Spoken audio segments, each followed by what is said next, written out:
Hi everyone, and thank you for attending session 6 of our Career Roundtable event.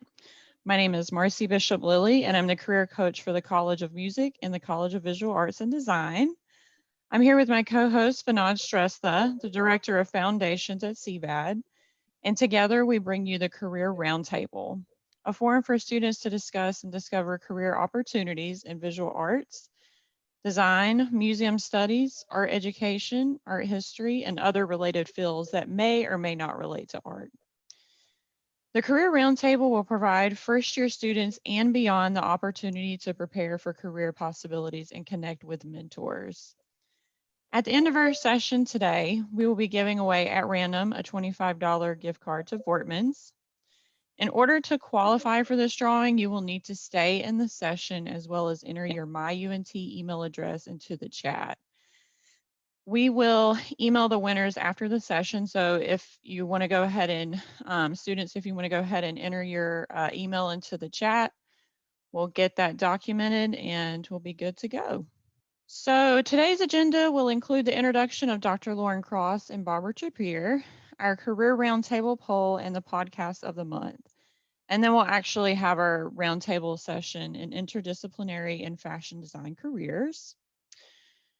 So to the right of your screen, you will see our CVAD Career Roundtable poll. We would love to get your feedback on our session as well as any recommendations on what you would like to see in the future.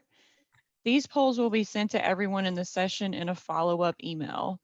And also just to let you know that each session will be recorded and uploaded to our Career Center website, which I'll kind of talk about that in the next slide and where you can find that.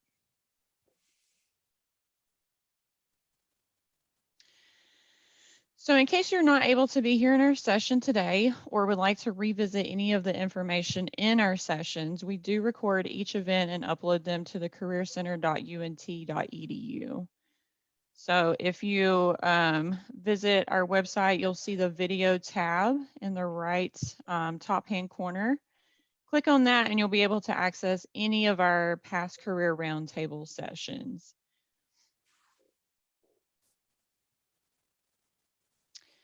So I like to listen to podcasts while I work. A lot of people do, but I do like to promote educational podcasts in each of our roundtable events. And if you're looking for a great podcast that covers kind of like the taboos of the professional job market or other related topics, I would suggest listening to Mac Pritchard's podcast titled Find Your Dream Job.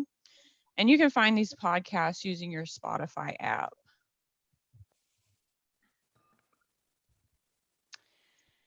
So without further ado, in our session today, we have Dr. Lauren Cross, an award-winning artist, curator, and scholar who holds a BA in Art, Design, and Media from Richmond, the American International University in London, England, an MFA in Visual Arts from Lesley University in Cambridge, Massachusetts, and a PhD in Multicultural Women's and Gender Studies from the Texas Women's University. She is currently program coordinator and assistant professor of interdisciplinary art and design studies at the University of North Texas and the founder of the arts nonprofit WOCA projects in Fort Worth, Texas. I would also like to welcome Barbara Trappier. She is a fashion design educator with over 20 years of apparel industry experience, whose specializations in sustainable sportswear development, product lifestyle management, inclusive design, and emerging technology applications. Barbara holds a BFA in fashion design from the Parsons New School of Design in Paris, France, and an MFA in design research from the College of Visual Arts and Design here at the University of North Texas. She is currently an assistant professor of fashion design here at UNT with previous teaching experience in fashion design apparel at the Fashion Institute of Technology in New York City. So welcome, presenters. So I'm going to stop sharing my screen and Lauren, if you would like to go first, and then we'll have Barbara. That sounds great. I will go ahead and share my screen. Get started. So thank you, Marcy, for inviting me to be a part of this career roundtable today, and to share my background and story, and also a little bit more about the Interdisciplinary Art and Design Studies program.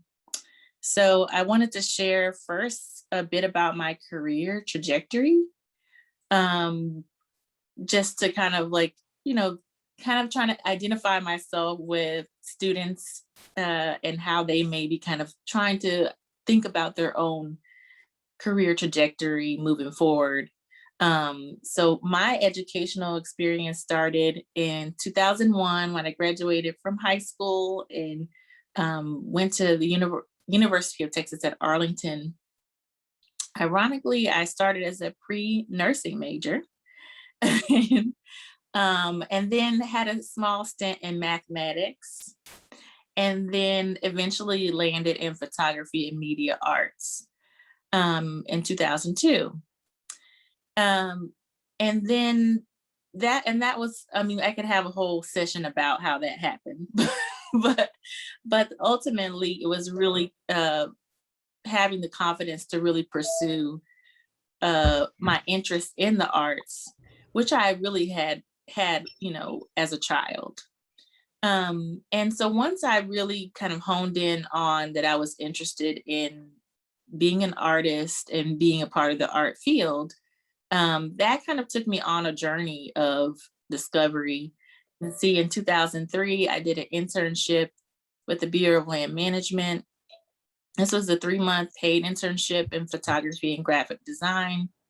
And after that, I did a study abroad in London, which ultimately, kind of prompted me to transfer to Richmond and finish my degree there in 2006. And then I spent some time working in the industry, working for nonprofits, working for arts organizations and art publications, all while working on my master's degree at Wesleyan University. I completed my MFA in 2010, and then got accepted into the PhD program at Texas Women's University that year. And so you can see there was a nice 7-year stint there from 2010 to 2017, where I was working on my PhD. But also during that time, I was also teaching graphic design, art appreciation, art history courses, just a variety of different things. And then that's also during the time period that I started my nonprofit WOCA Projects in Fort Worth, and ultimately did my dissertation research based on that work that I did with WOCA, and finished that in 2017. And then I kind of backtracked here to talk about when I began at UNT was in 2015 as an adjunct, and then moving from that to lecturer, and then now to assistant professor in fall 2020. So that's my own personal career trajectory. So you can kind of get a sense there. And then I also just want to now go into like, what is the Interdisciplinary Art and Design Studies program, and how it in some ways relates to my own journey, and how I help students to navigate their own journeys through the program. So what is Interdisciplinary Art and Design Studies? That's a common question that I get a lot from students. And I think part of it is because of that term interdisciplinary, that there is a lot of question about what that means. And really and truly, interdisciplinary is about a freedom of thought, an openness of thought, a flexibility of thought. And that's kind of something that I really specialize in my artistic practice and my design practice and in my research practice, that everything that I do really embodies interdisciplinarity.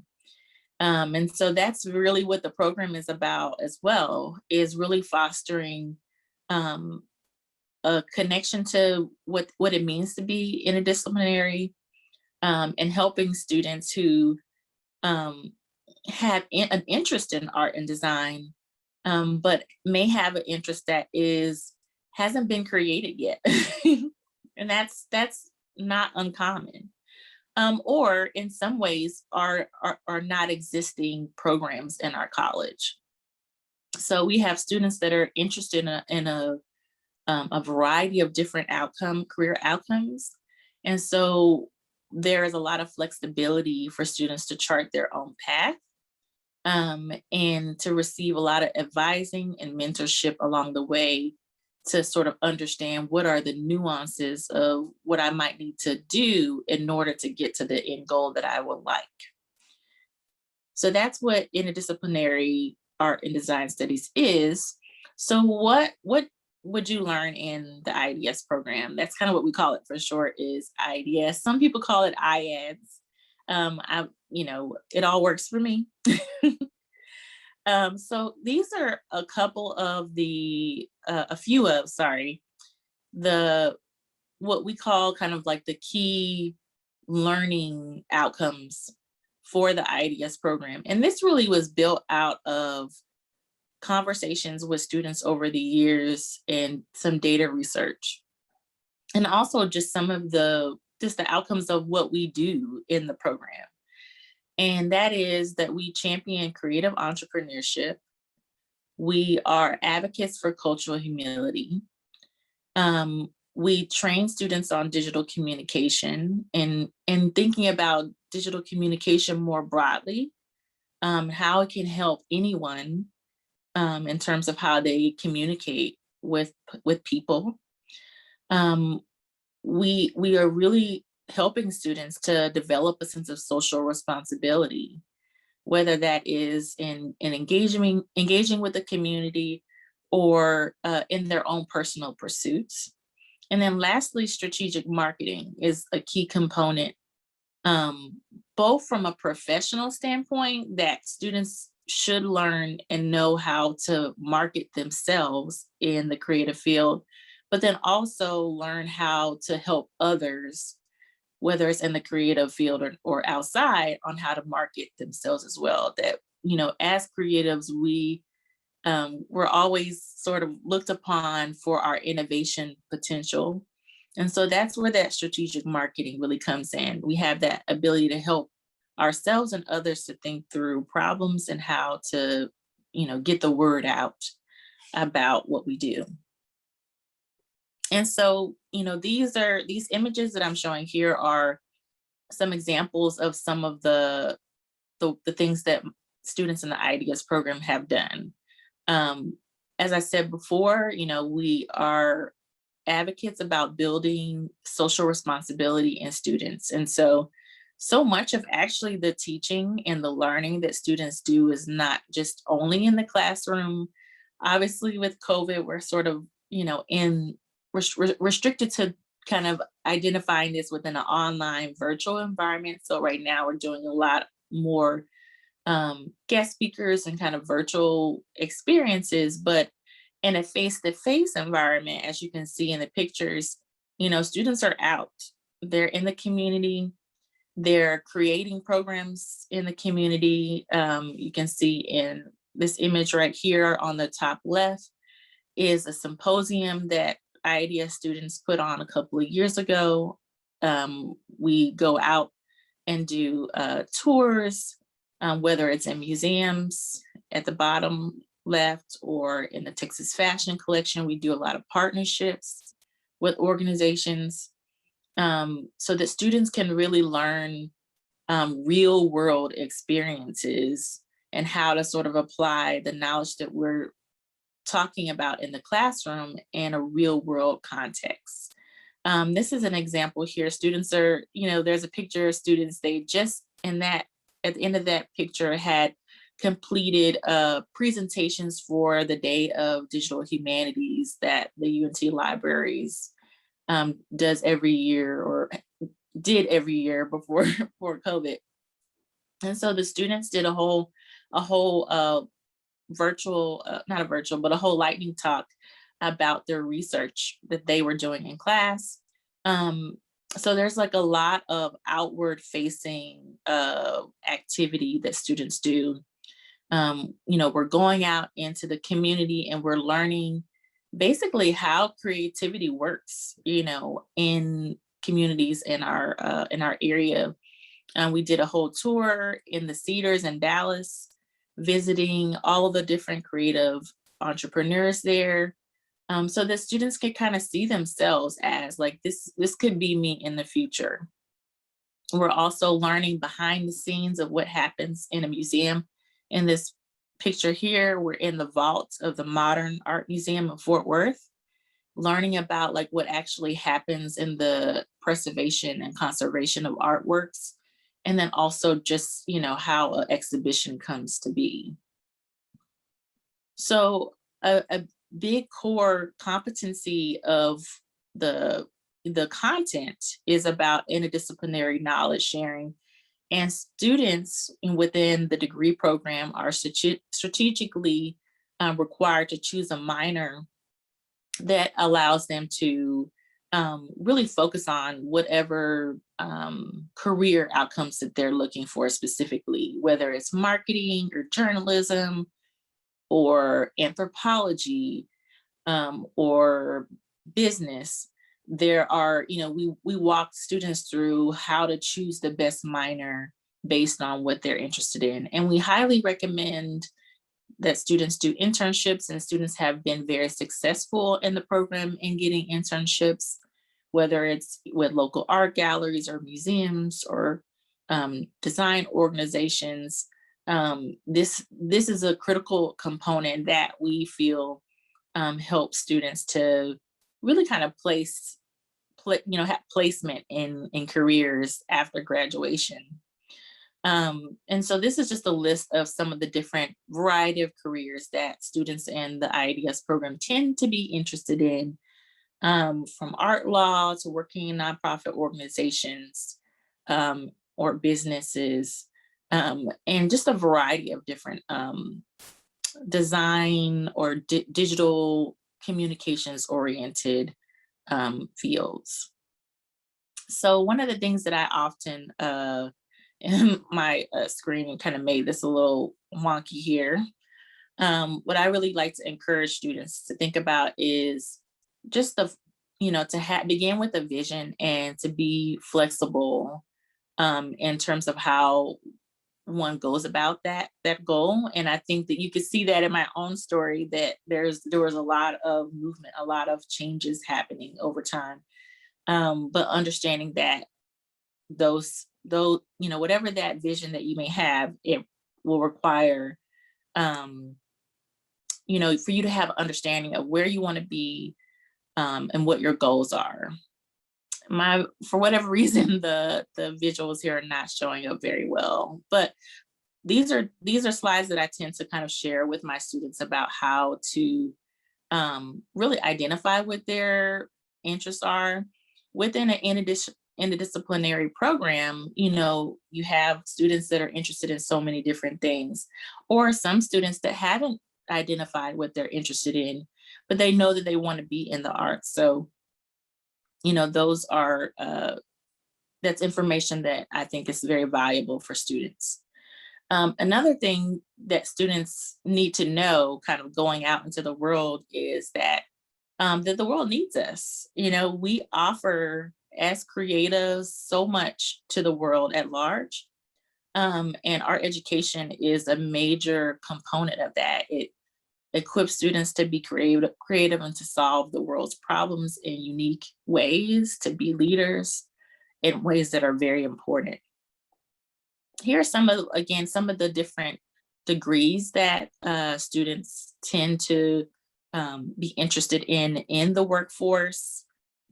And then this is just some additional information about just creativity as it relates to it's such a huge skill that's needed right now in the workforce.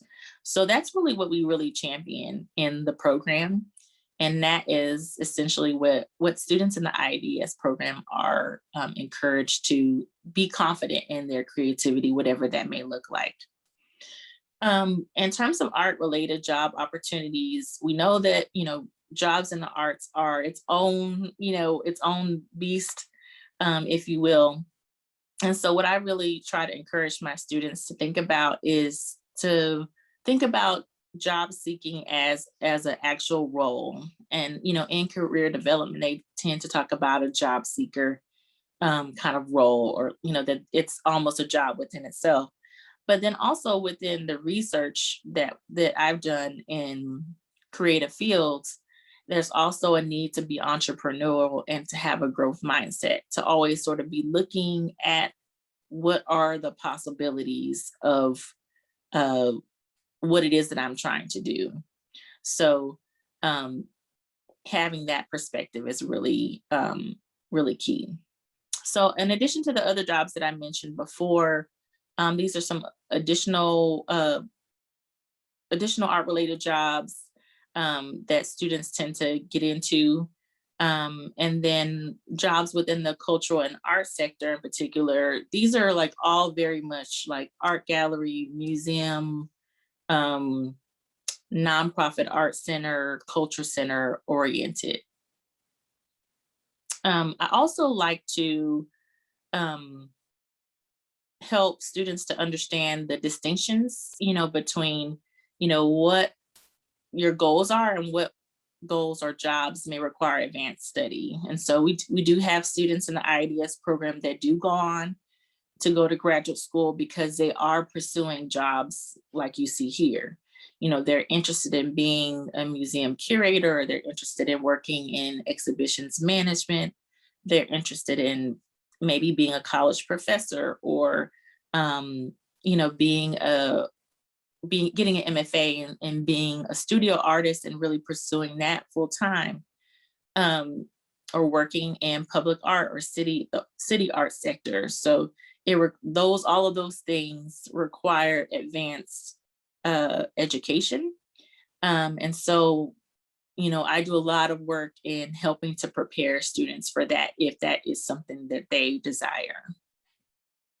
Here are some additional resources in terms of how students can find other art opportunities, networking, and university resources, which we highly lean on in our programs, such as Marcy in Career Services. Also, Career Connect is a very critical strategic partner for us, as well as other faculty and staff. I mentioned earlier that creative entrepreneurship is a huge aspect of what we teach. These are some of the particular areas in creative entrepreneurship that students tend to be interested in. And that pretty much is the gist of what I want to share today, and just understanding that every career field is unique. And so what our program really is set up to do is to help students to identify what they need to do to accomplish that unique journey. And what I love about the IADS program is that it's not just a program where when you're in school you only have these resources. You also have Marcy, once you graduate, you have me and other professors that you can get feedback from, even post-graduation. I have students that I still talk to this day, and help and provide feedback to, and I'm able to continue to walk them through that journey of what it is that they're trying to do. So just seeing it as a lifelong, a career is a lifelong journey. It's not just, what you're learning in school, it's also what you're learning in life and how you can bring all of that together. So thank you, Marcy, for allowing me to share that with you all, and thank you all for listening. Yes, absolutely. Thank you, Lauren, for sharing. All right, Barbara, so you're up next if you want to share your screen. That's going to be a hard act to follow. Thank you so much.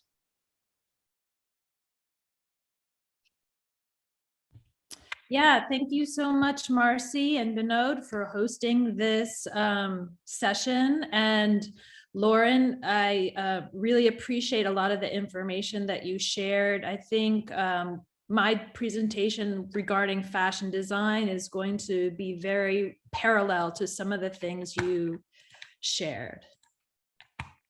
So can you guys see my screen here? You have that can you see my screen? Yeah, we're good. Okay, so yep, thank you. So I'm going to talk a little bit about fashion design, the field specifically here. I'm going to look, this of course is just high level taste and introduction, a little bit about my background, a little bit about the training that you can expect as a fashion designer, and then some of the career opportunities that would come as a result of this specialized training. So as Marcy kindly introduced me at the beginning of the session, I am currently an assistant professor here at the College of Visual Art and Design at the University of North Texas. I have my BFA in fashion design from Parsons School of Design in Paris. And I received my MFA in design research from the University of North Texas. So I have had 20 years of industry experience, which, similar to the story that Lauren shared, there is always an evolution in your career. I started out in France working for Paco Rabanne in the ready-to-wear industry. I then came back to New York and I was working with private label companies doing cut and sew knits and sweaters for the Limited and Learners and a variety of other department stores. I was one of the first New Yorkers working for Target private brands. And over time, my experience has evolved and you become more of a specialist. So my most recent industry experience was designing juniors denim for the mass market industry. So let's talk a little bit about fashion design. What is fashion design? I think people commonly think about fashion design as runway, as Vogue. And you can see some examples here from our last post-COVID or pre-COVID rather runway exhibition for our seniors here in the College of Visual Art and Design in our fashion program. So most people, when they think of fashion design, they think of the high glamour, runway, celebrity style part of the industry. But how does one train to become successful in that part of the industry? Well, similar to what Lauren expressed, there's a lot of intensive training that is involved. So to become a fashion designer, one needs to train in a lot of very technical applications. In our program, and in most programs, I can say similarly have this type of structure. You'll be trained in the upper left-hand corner. You see here an image of what's called pattern making. Pattern making is a flat pattern approach. It's the architecture of garment design. So flat pattern is one of the most common methods of designing a garment's construction. The other method that's commonly used where garments is called draping, where we use the fabric right directly onto the form.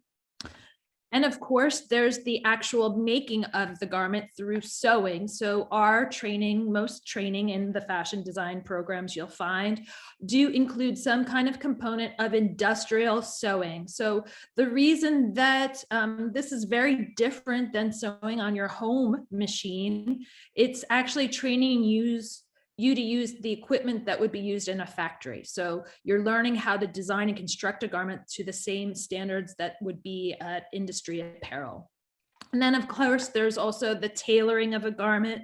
This includes how to do fit sessions, how to do the finer construction for suiting and what we normally consider high quality designer apparel. On the other side, there's also all the presentation modes. So most people commonly think of, I sketch it and that's when it comes to life. But of course, there's a lot of steps in between.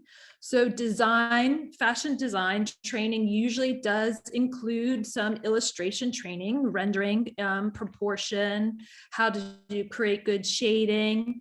These build on some of the skills that one commonly learns in their foundation. So fashion illustration is similar in a sense to some of the rendering you would learn in classic life drawing and art classes, but then we also take it to the next level.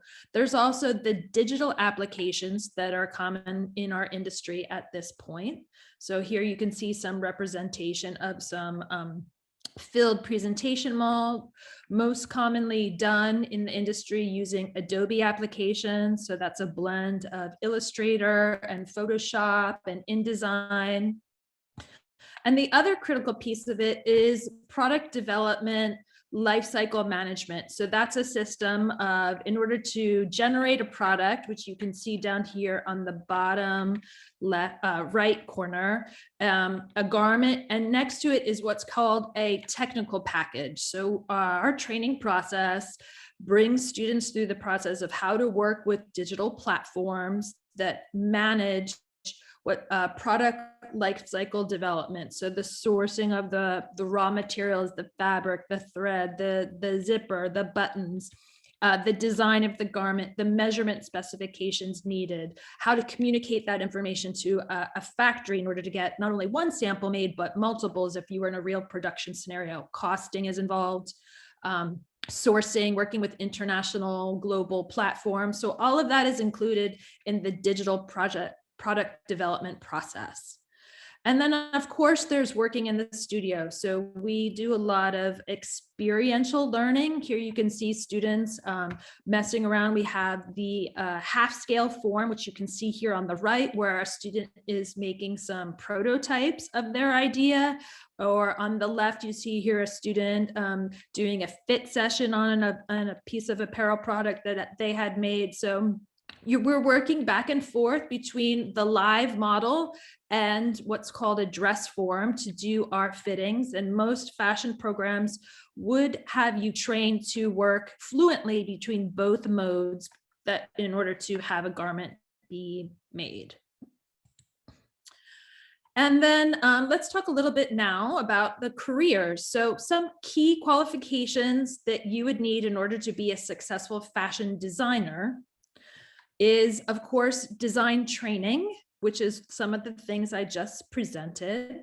There is a very strong emphasis on technical skills in order to be a successful fashion designer. That is because the designer is considered the maker. So I know a lot of people come to this industry because they're interested in styling, like getting things ready for photo shoots. This fashion design career is more about being the maker than the merchandiser. And of course, it's necessary to be digitally proficient. There's about, at minimum, 5 fluent design software programs that you'd need to be familiar with. But of course, the industry is constantly changing and adding on. Over the course of my career, I've learned about 30 different software programs. And then merchandising skills. So we train our students as part of the design process, merchandising, but it is extremely helpful to have, as Lauren mentioned, a minor in merchandising, where is a sister program that we have here at UNT in the College of Hospitality and Merchandising.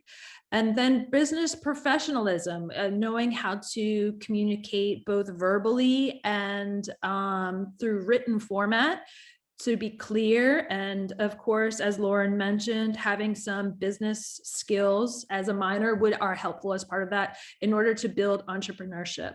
I put an asterisk here because it's become more frequent where our students have been interested in launching their own brands rather than going and just following the traditional path of working for someone.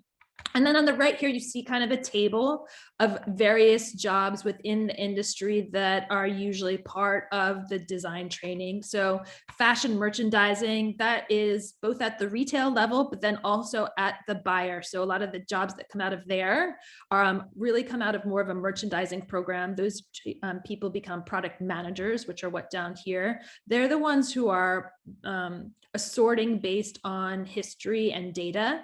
The fashion designer and the assistant fashion designer, these are different stages that you would move up through the ladder. The fashion designer being, of course, responsible for a full product line or multiple product lines, and then various assistants or teams working to facilitate that. The pattern maker, that's one of the images I showed you on the first screen, the architectural design. And the clothing pattern maker, those are kind of the same. So we do train our students here as accessory designers, but if you say wanted to be a specialist in sneakers, you'd probably want to get a specialized training as an industrial designer, because they use more AutoCAD and 3D design programs for their types of products. And then costume designer is a little bit different than what we do in the core of fashion design, because the purpose of the garment is a little bit different. Costumes, generally speaking, are made so that you can get in and out of them very quickly, versus the apparel products that are designed as a fashion designer are made to last, and that the consumer can fit and wear them for long term. Fashion illustrator, as we're moving through this list, actually tends to be more under the umbrella of graphic design or communication design at this point. In liaison with photography, our students are trained to illustrate their own products, but oftentimes the fashion design that you see for advertising is typically comes out of a communication design or graphic design background. Sample makers are more on the production side, and we do train our students to produce the initial prototypes and samples. Lingerie is and shoes are specific kinds of programs, and this aligns with what Lauren was saying, is if you ended up having a interest in one of those areas, that's where you want to pursue specialized training post a regular fashion degree. And then it's as the same thing with the textile artists. So textile artists, it's not more than surface design. If you would really want to have some textile DNA training, working with the mill, knowing about weaving and knowing about knitting, specific to the technologies of those industries. So most of this section here, boutique owner, retail merchandiser, fashion photographer, this section here, this middle section are usually not part of the fashion design degree plan. They are side tertiary skills that come out of what we do, but it's not something that you would necessarily be specifically qualified with a fashion design degree. You would have to get additional skill sets. For example, as a graphic designer or as a fashion director, you'd want business training. And then children's clothing design is something that we do train to. We have children's dress forms, menswear dress forms. We have maternity dress forms and plus size dress forms. So this kind of inclusive sizing we do train for. But again, those of you who decide that you want to specialize in any given field, you'd want to intern for those kinds of companies that have that. Computer-aided design is a naturally part of an element of what you do in order to become digitally proficient. So it's not just putting something on paper. You have to be able to walk it through an entire product lifecycle process.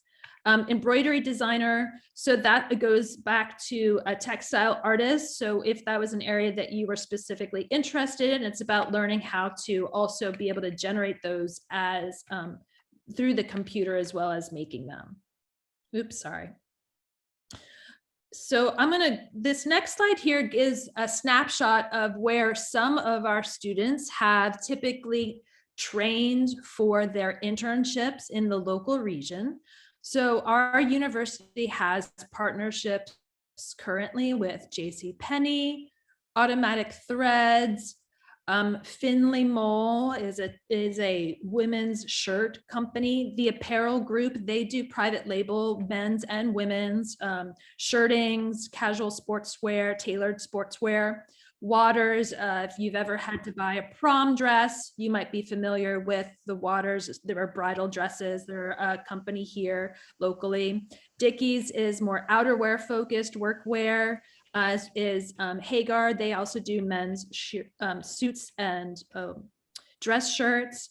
Michael Kors is in New York, as well as Nicole Miller. We do have students who go to New York for their summer internships and for postgraduate career opportunities. Rock and roll denim in the Panhandle, obviously Western wear is a huge part of the DNA of the southern region, and there are a number of companies here like Justin that specialize in this area, so which ties very closely back to my own experience in the denim industry. And then Sharon Young is another local, they were actually a graduate of our program and became entrepreneurs and started their own evening wear and special occasion company. So there's a very diverse set of regional internship opportunities, postgraduate placement opportunities. And then for our students who want to go to LA or New York or Europe, there are additional things that we do to help those students to find the right career path. If you have more questions about our program, here you can see our current setup in the new art building. These are the links here that will bring you to information about our fashion design BFA program. You can see some of our alumni highlights, those who've launched their own wedding dress company, for example, and then our Facebook page, you can see some of the posts of our student success and some of the collaborations that we put on last pre-pandemic. We worked with the UNT Opera and did the costumes for their Don Giovanni program. And I think what I'd like to highlight is similar to what Lauren was saying about the interdisciplinary. So at 2020, at this 2021, at this stage, in order to be successful in the world, certainly working collaboratively across disciplines is critical to any success for postgraduate careers. And so we here at UNT really try to embed those kinds of opportunities into our undergraduate and graduate curriculum so that students can explore them and be prepared to work in a cross-train basically in companies where broad ranges of skill sets are needed in order to be successful. So that's about all I have, Marcy. All right, perfect. Thank you, Barbara. So now I would like to open it up for any questions that you may have for any of our presenters or any career questions.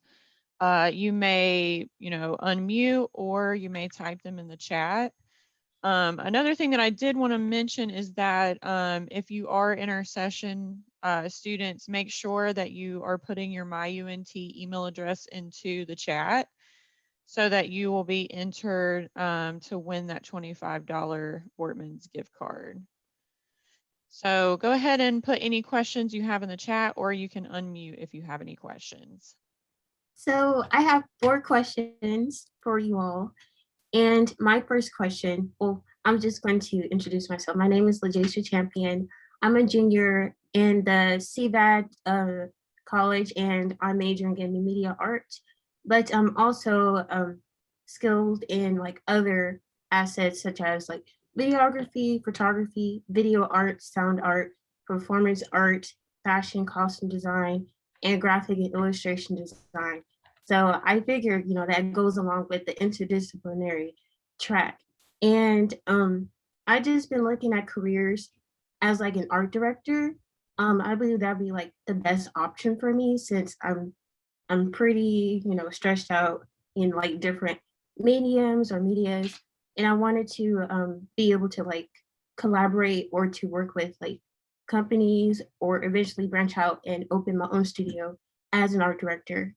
And my first question is, what should students keep in mind when planning for an MFA in the creative arts? And I'm interested in going out and branching out and continuing the field that I'm currently in the media art in the MFA program.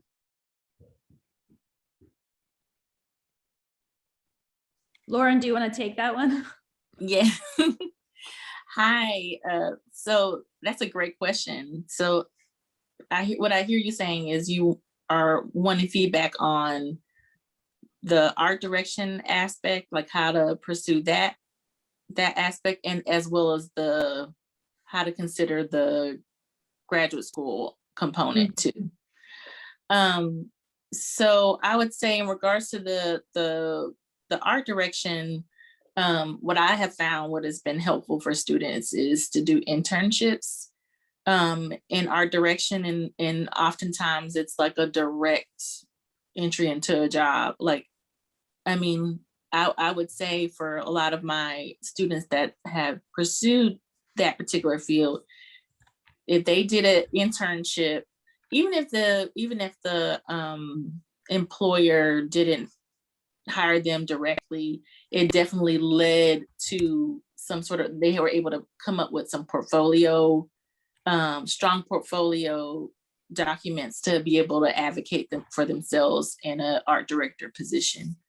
So I've definitely seen a lot of success with that as a strategy. So that I would definitely say, as you're considering your future career, if you haven't done an internship yet, I would definitely pursue that.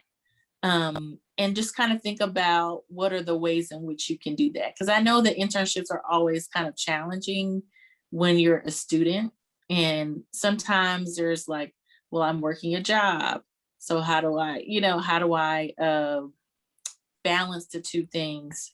I know that the Career Services, I believe, has some funding support for internships. And I know the IADS program has some funding support for internships, because there is kind of like inequities in terms of like, there's like very competitive paid internships, and then there's a whole bunch of unpaid ones. So what we try to do is to balance that out, to say, well, you can take the unpaid one and we'll help you to make that a financial, like lucrative opportunity.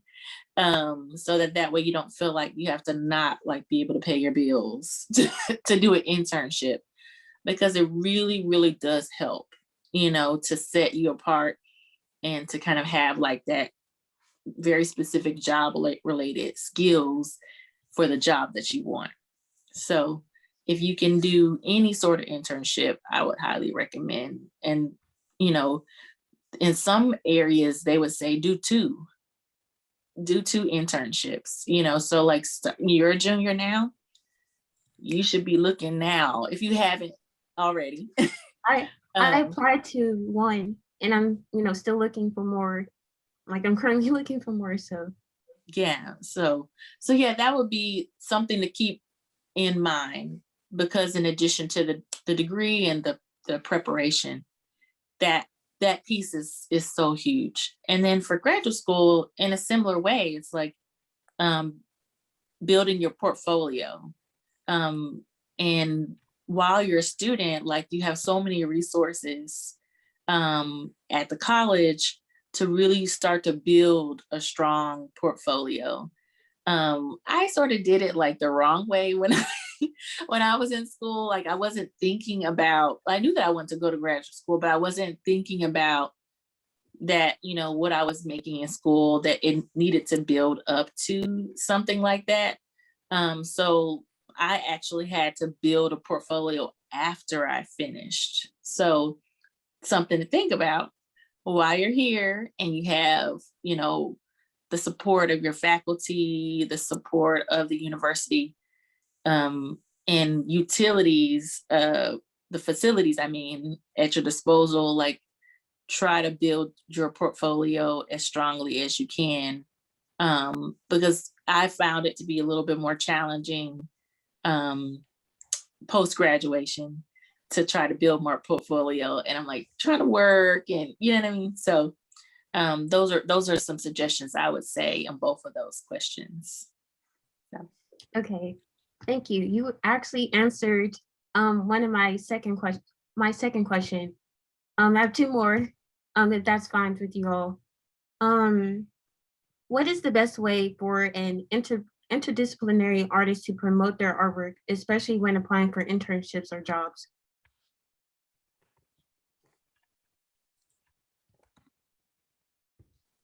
Barbara, did you have anything? I can go Oh, on. I think since she was targeting is interdisciplinary, I thought you should lead on it and I'll tag along.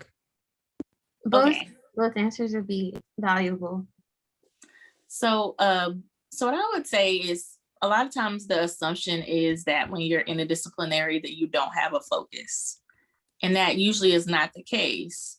Usually people do have a very, very specific interdisciplinary like things that they do. So start to think about what those things are. Like, so if you're talking about your art practice, you know, you may have different bodies, styles, or kind of bodies of work that you do, and start to kind of categorize that.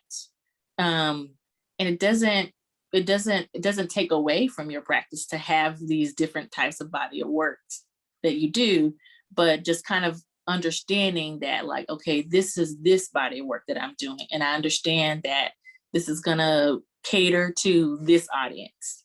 And then I have this other thing that I do, and that's gonna cater to this other audience. So just it's more about how do you categorize everything. So for me personally, I started as a photographer, ended up as an installation artist. I still do photography, but I basically just categorize the different things that I do. So it's not really, interdisciplinary for me doesn't mean that I don't have a focus. It means I actually am very clear about what I'm doing, but they're just in specific areas. And so I split my interests in areas that are very specific. And so that's what kind of helps to build a little structure into the interdisciplinarity, so that way people are clear that it isn't a free for all. There is some very concrete interest that you have, and communicating that. How I tend to talk about myself is one way that I try to do that, to say I'm interested, I'm an artist, I'm a curator, and I'm a scholar. The reason why I do that is so that there isn't any question that, like, I'm gonna do these things. That's gonna be a part of my career always. And so I just categorize it. So don't go looking at my curatorial practice looking for my artwork, because it's not gonna be there. That's a space where I focus on everybody else that I want to support. And then in my scholarly work, it's a whole nother body of work.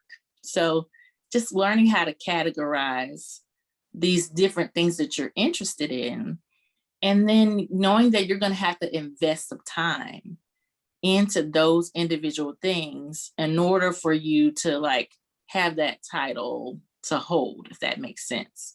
So if I say I'm an artist, curator, and a scholar, then that means I have to make art. I have to be curating, and I have to be doing scholarship. So then it also means I have to like choose my time, you know, okay, this year I'm going to put a lot of time in my writing. Okay, this year I'm going to focus on this. Sometimes, which is kind of what's been happening now, because I've done that, you know, I'll be in a year and, you know, people are like, can you write this? And then another month, people are like, can you submit some art for that? So like, once you have built that up, then you don't have to prove so much that you are an active participant in these specific areas. I hope that makes sense. Yeah, it does. And that also leads to another idea, like as an independent artist, when is there a situation where, like, for example, you want to create an installation piece or create like this project that involves engaging with your local community? When is there a situation where you have to write or create a grant to be approved to move forward with that project? Well, I can't answer this question because this Yes. is stuff I deal with all the time. Although, Lauren, I'm sure you do too. So it depends on, so grants are usually to get money, to get funding, to get support for the work that you're doing. It's typically not required to get approval like a grant before proceeding with a collaborative project. The reason that you'd start writing a grant proposal is to seek additional external funding support for a project that you're already doing. So in my experience, the conversations happen relatively organically. Maybe you have an idea, you have a good synergy with a team of people, of collaborator labor that you enjoy working with, and then you basically stumble upon some organizations who very serendipitously fund projects that are similar to your own. And so then you'd go through the process of filling out a grant application, and depending what the funding source is, it can be extremely complicated or a little bit leaner, and how much money is involved for what you're trying to do. So, but I would say you don't need approval to start a project. The kind of grant funding that you'd seek is to garnish more support, more formalized support for something that you're doing. So hopefully that answers your question. It does. Thank you. And then I do want to answer a question that came up in the chat. I had Remington came through with some questions about graphic design, people who design graphics for t-shirts. And so I wanted to just speak to that a little bit, because I know there are a lot of students in our program, I'm sure, who are very interested. Graphic products are very much a part about branding. And so typically the designers of those kinds of graphics come from either a graphic design background, who design logos, for example, and packaging. So typically the graphic element included on a graphic tee or a logo tee is part of that. But then on the flip side, there's another stream of training involved. So a lot of the graphic designers are usually in-house as part of an apparel brand, and you usually have a designer who's been trained on how to apply those graphics to specific types of materials. So if you were in the industrial design zone, if you were doing sneakers, for example, that comes out of an industrial design background, you'd need to know about how to work with those kinds of materials. If you were building products for home, you'd want to have more of a home furniture background. So I'm going to just share a screen here to describe what I'm talking about. So in my past life, we worked on Junior's product, and you can see here part of that was for the male gender. And so we would have an in-house graphic design team who would come up with the logos, like you can see here on the screen tee for the t-shirt, and also here the patch on this polo, and here on the print for this t-shirt, these kind of distressings. But also they'd also have to have a surface design background to know how to do print and pattern. So these checks here, and these are all what are considered yarn dyes, as are the plaids and the patchwork. So knowing how to work with specific kinds of materials, that comes usually from a surface design background, a textile background that is more based on the materiality. How do you weave? What's the type of yarns I need to use for specific kinds of textile? So I hope, Remington, that answers your question. Thank you. Keep talking to us if it's something that you're interested in. We are certainly happy to help. Then I see a question here from Jonathan Tran, who's in our UX program, who's asking about internships and portfolio development. So again, this is an IADS question. So Lauren, if you want to jump in there, that question, the chat from Jonathan Tran. Yes, Jonathan, this is an excellent question. And I think that what you bring up here is kind of a common, I wouldn't say a dilemma, but a common kind of question about like, how does one put together a portfolio for a UX design portfolio where there's a lot of research and user experience elements that you're articulating. I think the other in my colleagues in comm design and UX design probably could give you even more in depth, but I'm just going to give you, my perspective from an industry side of working with people who may ask for a UX designer, but may not entirely know what that means. And so may still have a perspective that a UX designer is still a graphic designer. And in some ways, yes, but in other ways, it's very different, right? So part of what you have to think about is, well, how can I show what it is that I do? And so I think with these, with the research process and what you're going through, I think it's about like finding ways to document and illustrate that process, and then how that relates to the end product, right? So even if something is more collaborative in nature, maybe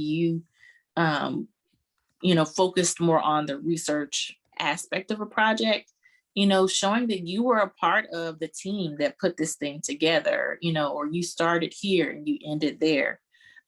This is the same thing that I talk with my students about in regards to marketing and communications, because, a lot of times people are like, well, I'm not a graphic designer, so I don't have a portfolio.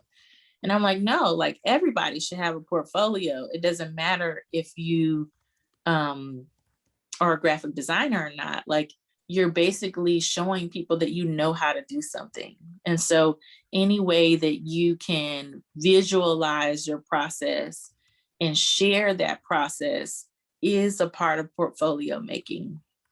So I would say that would be one suggestion that I would propose when you're applying for those internships. And people who are aware of what UX design actually is would be able to, if you're documenting your process to start to finish and how you came to that final product, they would know exactly what you're talking about and what you're doing.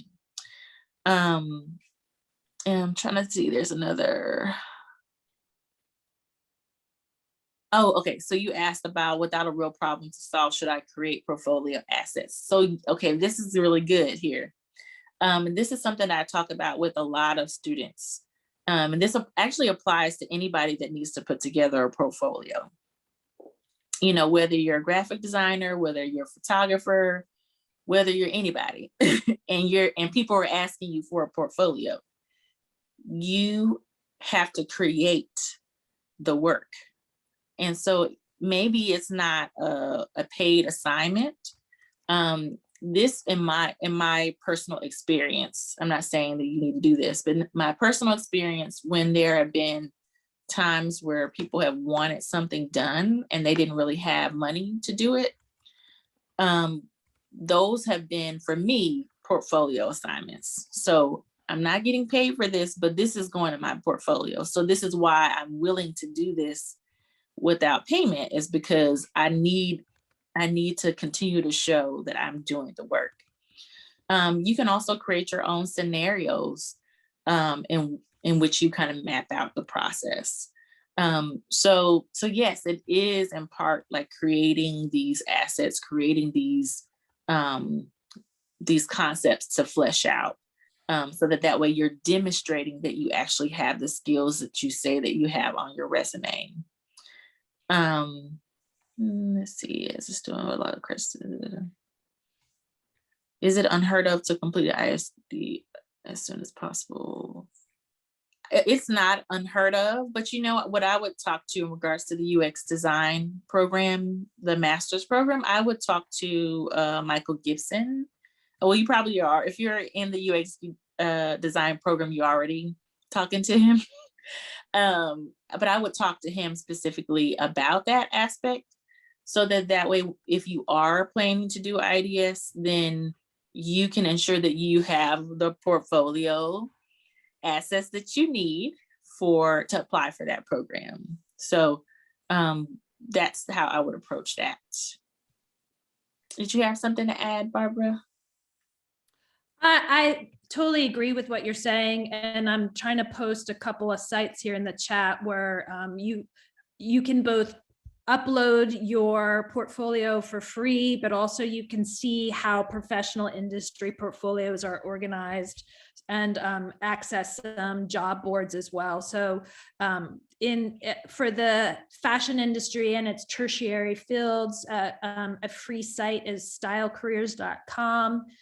They also have a sister site called Style Portfolios. You can post a free portfolio. I think you get 3 free lookbooks, and they're constantly spot loading different artists who work in the field. You can see their resumes, you can see their portfolios. So then you understand what the industry expectations are.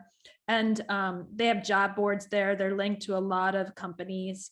The Business of Fashion is a great one because they have all the information for job postings. And then Creatively, which is a new one here I put down, they've just launched within the past 2 years, so kind of since the pandemic started. And that's where it has fashion, but also has some of the UX stuff that you've been talking about. So more of this interdisciplinary art and design, comm design approaches, UX, et cetera, people working in the creative fields with business entrepreneurship in mind. But I always tell my students, internships definitely are the key to make your portfolio, your resume sing.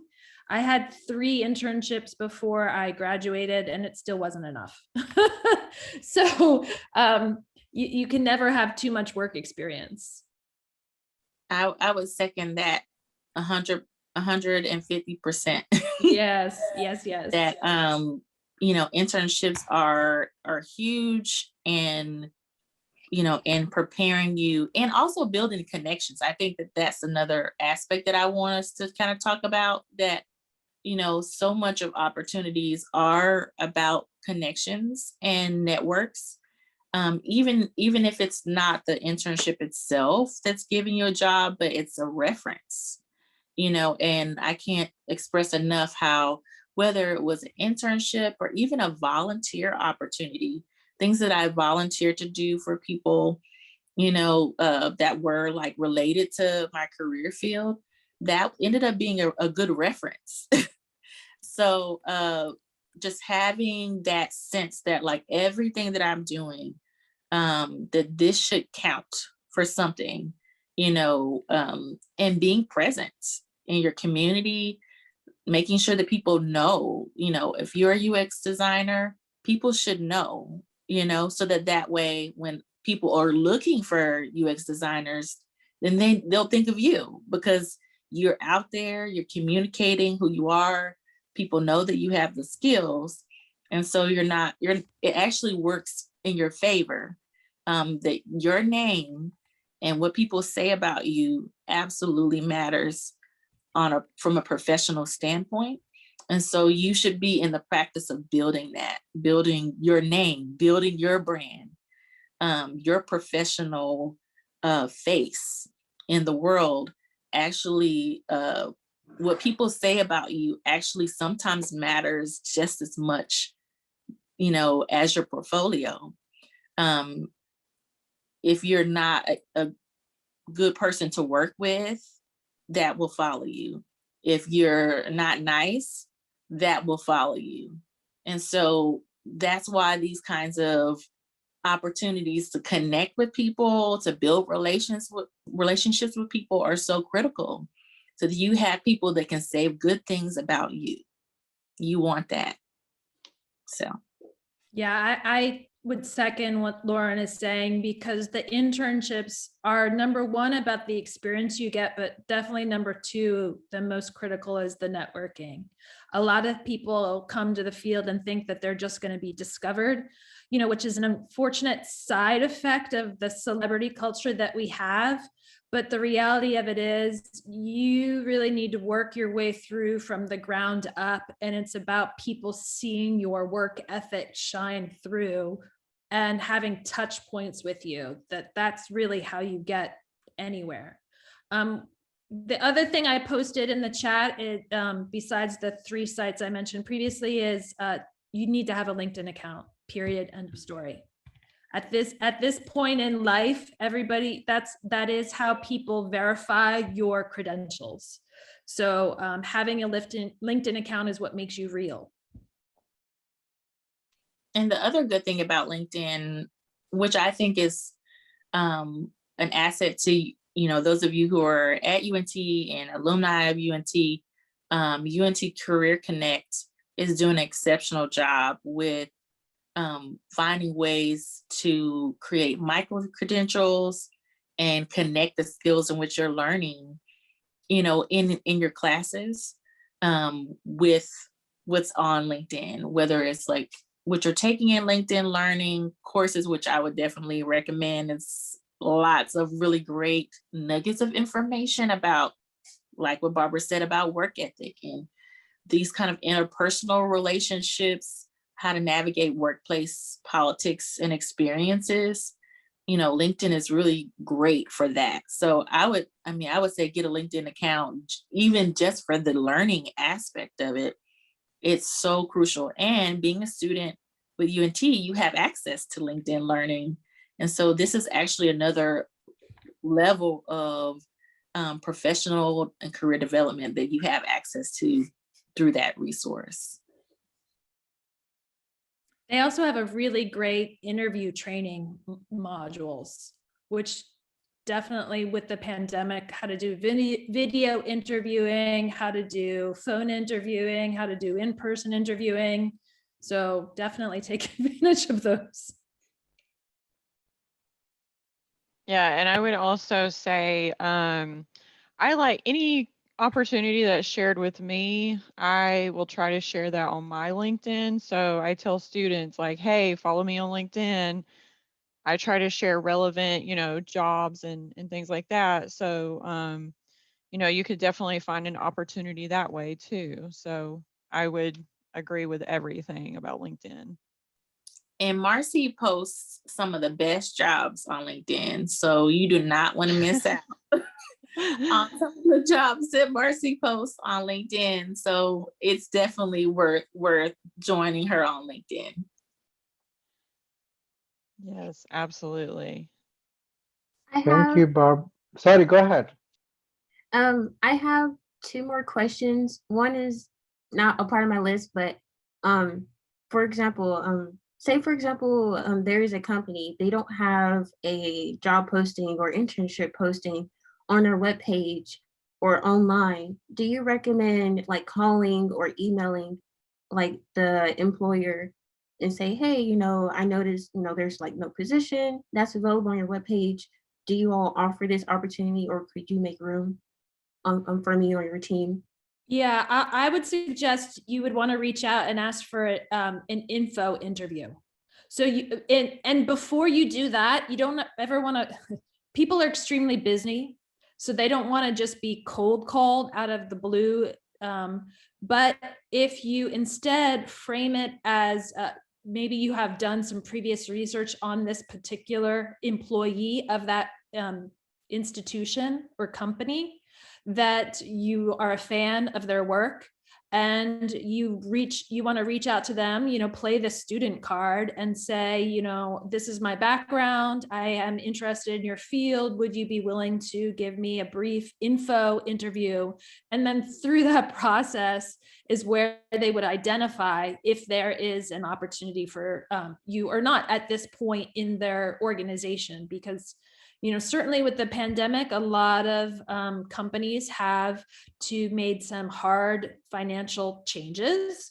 So that doesn't mean it's going to be like that forever. So you want to be known.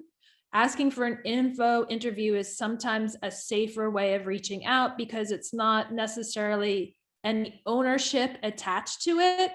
It's just putting you on the map with them.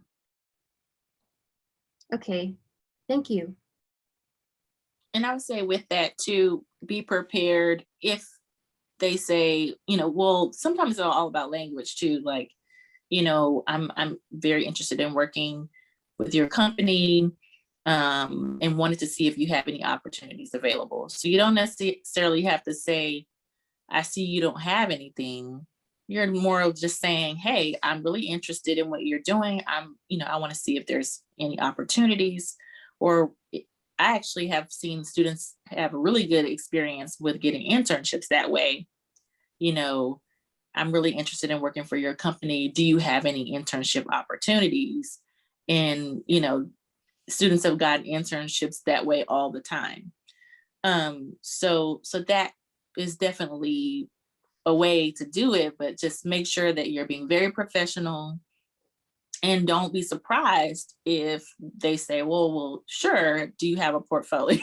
So just kind of come ready is all I'm saying, with the possibility that, with what comes with a job, just like if there was a posting, if you would have to submit a portfolio, you're still going to have to do that with a cold call as well. So just kind of being prepared for that, and make sure that you've done your research on that company, so that way the portfolio that you submit to them actually matches and shows that like you are aware what their style and their aesthetic is, and how to like speak to that.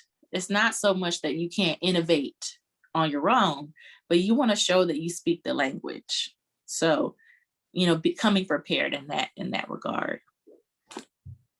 Thank you, Lauren, for bringing that up, because that is exactly in our field, through the training process in pro practice, it's really about training to customize your portfolio application to the company that you're applying to. If you're applying to an evening wear company, they don't want to see men's sportswear. Like at this point, again, because everybody is so time poor, I need to know, if I'm going to hire you, I need to know you can do what I need you to do. So don't show me anything else unless you can show me that you have mastered what I need first. So definitely customizing your portfolio to the job is super critical. Thank you.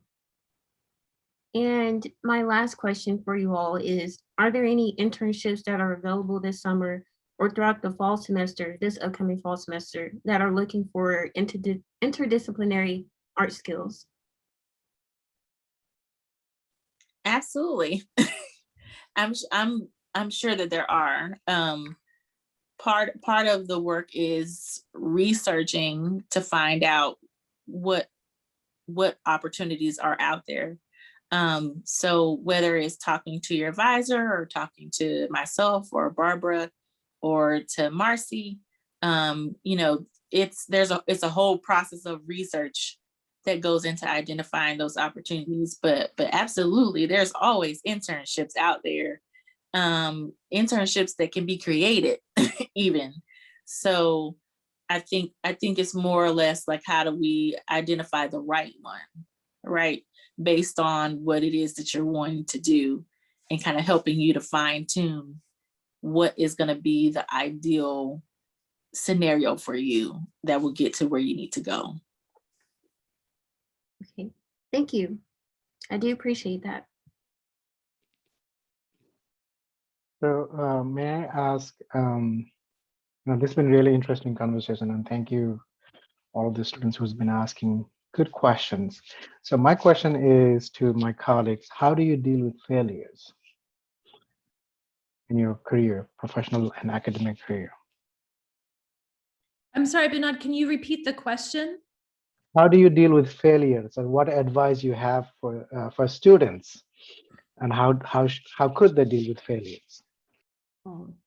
So failure is a part of life, and everybody goes through it all the time at every stage of their career. It's gonna happen. And the important thing is that you don't let it stop you, that you learn from it. So, if I were to give you some famous people examples, let's talk about Marc Jacobs in the fashion industry. I'm sure everybody is familiar with the work that he's done at Dior and Louis Vuitton. But when he initially took the helm out of college, running a fashion line for Perry Ellis, he got a lot of bad press and was fired. He and his whole design team were fired immediately after his first big show. So, and look where he's come. I'll give you another example. John Galliano, who had worked for, first launched his loan line out of college and then went on to work for Dior and then got fired because of his shenanigans. And now he runs the design firm at Martin Margiela, Maison Margiela.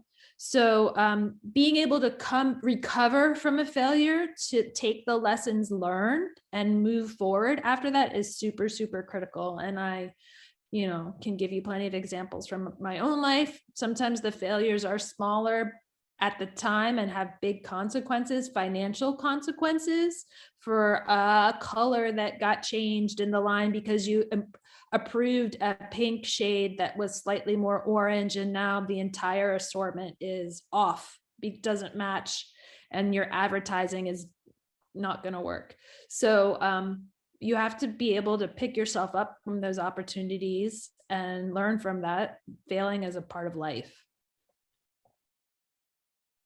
Yeah, everything that Barbara said is spot on. I think that learning how to learn from failures, that sometimes failures are really identifiers of, like, not necessarily that you shouldn't do something, but everything isn't always meant for you at certain times in your life. And just to give you one example, there was a job that I applied to after graduation. I got an interview for that job. And then for whatever reason, before the interview got canceled. And this was like a job that I really was excited about at the time. And so that was kind of devastating to me that they would cancel the interview. But I ended up getting another job, which actually was probably more, it actually put me more into my real skills. And I ended up being in a position where that company had to come to me, to do what they needed to do. And then eventually that company ended up shutting down. And so, and this was maybe like a year after, maybe like 6 months after that happened. And I thought, wow, like, had I gotten that job, I would have been out of a job again, like in 6 months, you know what I mean? And so that was, in that moment, it was a devastating moment, because I thought, like, oh, this is my dream job that I thought at the time. But it actually taught me more about, like, how the world works, how the art world works, like, I need to be working for someone that's going to have some longevity, right? So it kind of taught me different questions to ask myself about what is the right place to be. So, like, life, failure, or things not working out, I kind of like to think of it in that way, like things not working out how you thought it would, or how you would have liked it to work out. It teaches you something. And when things didn't always work out how I would have liked it to work out, it always just it caused me to think through, like, well, what's another way that I could accomplish this goal?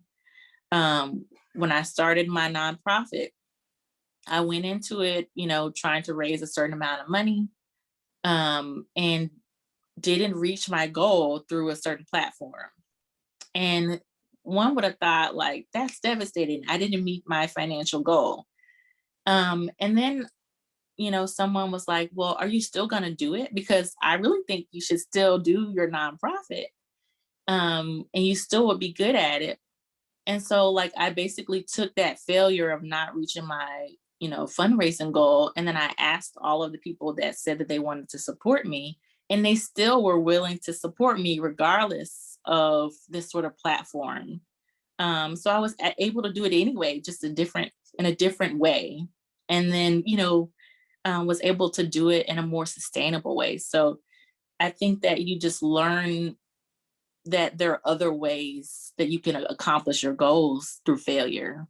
If you're in tune with what happened, like, okay, well, that didn't work, but that doesn't mean that I can't do this. It just means that maybe there's a different way. And that's really been my experience, that failure has actually always kind of taught me that there's actually a different way to do it. Maybe I was trying to make it happen this way, and that actually wasn't the way I needed to do it. I needed to do it like this. And then that other way worked. So kind of just learning how to be in tune with those experiences, and knowing that, trusting yourself, that if you really believe that you want to do something, like, then pursue it. Don't like let a disappointment deter you from continuing on and saying, oh, well, I guess that means I shouldn't be doing this at all. No. That's, if you really want to be doing something, you should be commit to doing it. Commit to doing the thing in which you really want to do, and just find other ways to do it. That's, for me, I feel like we have to have a little bit more fight, in our approach, so that way we can kind of see a thing through. So.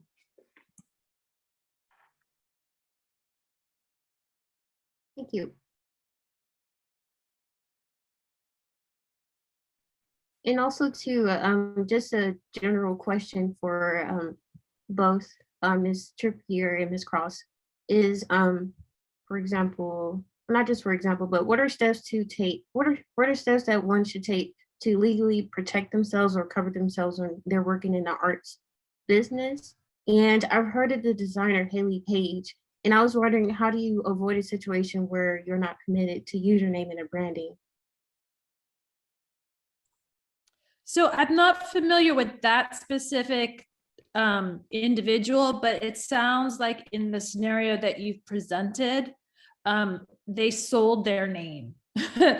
Because if she's not permitted to use it, that means she probably sold it to somebody else. And you'll see that often. For example, Donna Karan sold her name. She is still designing, but she can't design under the Donna Karan brand anymore. So now she designs under Urban Native or something like that. So, that's something as a celebrity you have to be very careful of. If you were a celebrity and you launched a brand using your name, and then you end up in a financial partnership with a larger investment institution, if they buy you out, then you've basically sold the rights to them to license your products in your name. And if you look at the history, the older brands had that issue where they licensed and merchandised their name. So I think as a startup, it's less of an issue than if you were a sports celebrity who came and wanted to work as a consultant.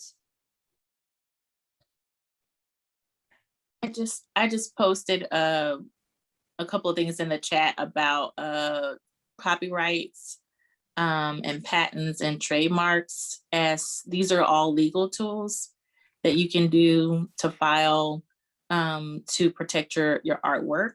So, whether it's the most common thing for artists is filing copyrights of your images of your work, so that way your work is protected. And then also, people often ask me, well, what's the difference between a copyright and a trademark? And a trademark is more of a branding legal tool.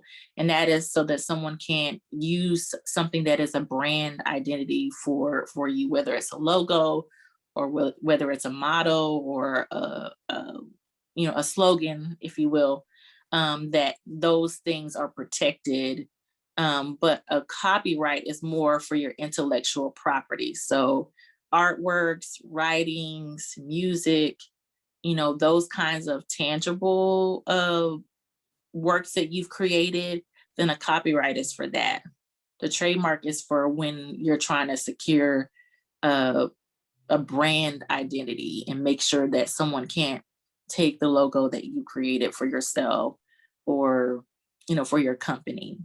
And then patents is also intellectual property, but it's also, you know, about innovation, things that you innovate and that you create that have never been created before, and you want to also protect that so that someone can't take credit for that, and you can use that, you know, in a financial way to benefit any one of those things. Copyright, trademark, and patents are all legal tools that or actually help you financially. So if someone wants to use your artwork, your, you know, whatever you've patented, then they need to pay you for that license. And so a good art lawyer is also what I recommend to keep in your Rolodex of connections, so that way when you have any questions about something that you're working on,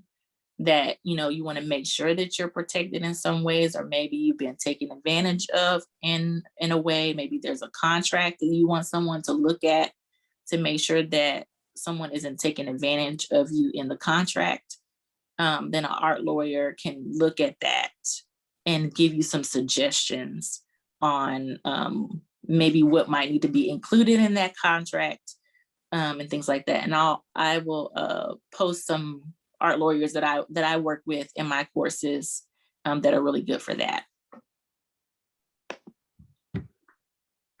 I have a question in regards to like law. For example, I know that you have your nonprofit business, Mrs. Cross, and I was wondering, is your business registered as an LLC? No, it is not. It's registered as just a, you know, regular business in the city, because you know, it's for me, it's not as big yet. And then also I was debating on whether or not I would like actually file for a 501c3. So I kind of was, you know, debating on that particular aspect. So that's why I haven't done the LLC, but no, it's not. Now, is an LLC only restricted, or is it only necessary when your business is like big and you're working with other corporations? It's more or less for your protection of your assets. So anything that you acquire with your business, anything, you know, or your finances, if something were to happen and, you know, your business were to fold, it wouldn't they wouldn't come for your personal income, you know, if you have an LLC. So it's more for your protection. So it's not, you don't have to be a big business to be an LLC. There are plenty of people that haven't even started their business yet that have LLCs. So it's not a bigger or small thing. It's more for protection purposes. Okay, thank you.